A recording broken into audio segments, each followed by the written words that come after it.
दोस्तों, आज की कहानी का नाम है घूंघट। अरे रानी, ओ रानी, सो रही हो क्या अभी तक? रानी की जेठानी जोर जोर से चिल्ला रही थी घर के आंगन में खड़े होकर। रानी यानी मैं भागती हुई अपने कमरे से निकली और बोली, आ गई मैं। जेठानी बोली, रानी, तुम्हारा नाम रानी है, तुम रानी नहीं हो। मैंने तुम्हें रात में ही समझाया था कि सुबह को जल्दी उठ जाना, तुम्हारी मुंह दिखाई की रस्म है। मैंने बोला कि दीदी रात को नींद नहीं आई थी और मन में थोड़ा डर था कि सुबह आँख नहीं खुली। तो रजनी दीदी हंसती हुई बोली, रानी मेरी प्यारी देवरानी, जल्दी से घूंघट कर लो, अगर माँ जी आ गई तो हंगामा हो जाएगा। मैंने घूंघट किया ही था, तभी माँ जी वहाँ आ गई और कड़कड़ाती आवाज़ से बोली, चलो अब क्या यहीं गपशप मारती रहोगी तुम दोनों?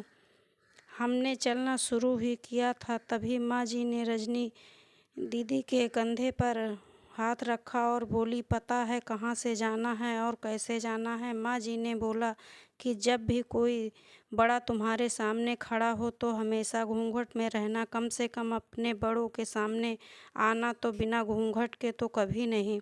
रजनी दीदी कुछ बोलती ही नहीं, बस अपना सिर हिलाकर हाँ बोल दिया। मैंने भी बस अपना सर हाँ में हिलाया। माँ जी के जाने के बाद मैंने पूछा, रजनी दीदी आप तो स्कॉलर हो और इन सब चीज़ों को कैसे निभाते हो?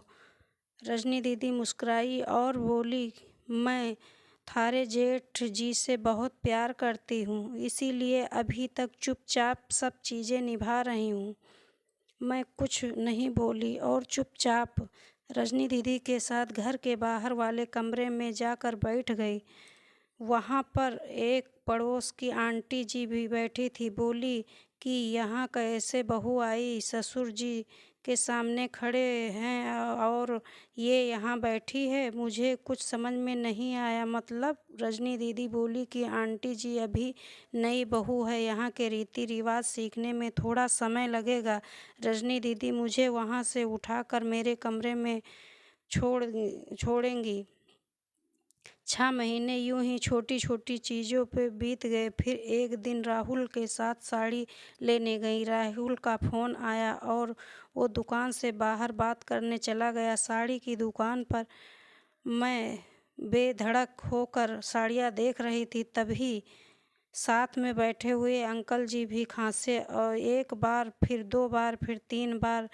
मैंने साड़ी वाले भैया से बोला कि इन अंकल को थोड़ा पानी दे दो, बहुत खांसी आ रही है इन्हें। अंकल जी भड़क उठे और बोले, क्या बदतमीज़ लड़की है ये, कुछ शर्म लिहाज है या नहीं? इसे दुकान पर हंगामा देख राहुल बाहर से भागकर अंदर आया और अंदर आते ही अंकल जी के पैर छूकर बोले, मामा जी आप यहाँ? मैं घबरा के दुकान के बाहर निकल आई, एक लंबा घूंघट करके गाड़ी में बैठ गई। राहुल बाहर आया और गाड़ी में बैठ कर गाड़ी बहुत तेज़ चलाने लगा। मैंने धीमी आवाज़ में बोला, गाड़ी बहुत तेज़ चला रहे हो, कहीं एक्सीडेंट ना हो जाए। हम घर पहुँचे ही थे, तभी वहाँ माँ जी ज़ोर ज़ोर से चिल्लाते हुए बाहर आई, देखो आ गई ये रानी साहिबा, ख़ानदान की इज्जत मिट्टी में मिलाकर। तभी रजनी दीदी आई और बोली, माँ जी मेरे शादी को 6 साल हो गए हैं, मैं अभी तक मामा जी को नहीं जानती, ये कैसे जानेगी? दोस्तों, कहानी कैसी लगी कमेंट करके बताएं। अगर पसंद आई है तो लाइक करें, चैनल को सब्सक्राइब करें। पूरी कहानी सुनने के लिए धन्यवाद।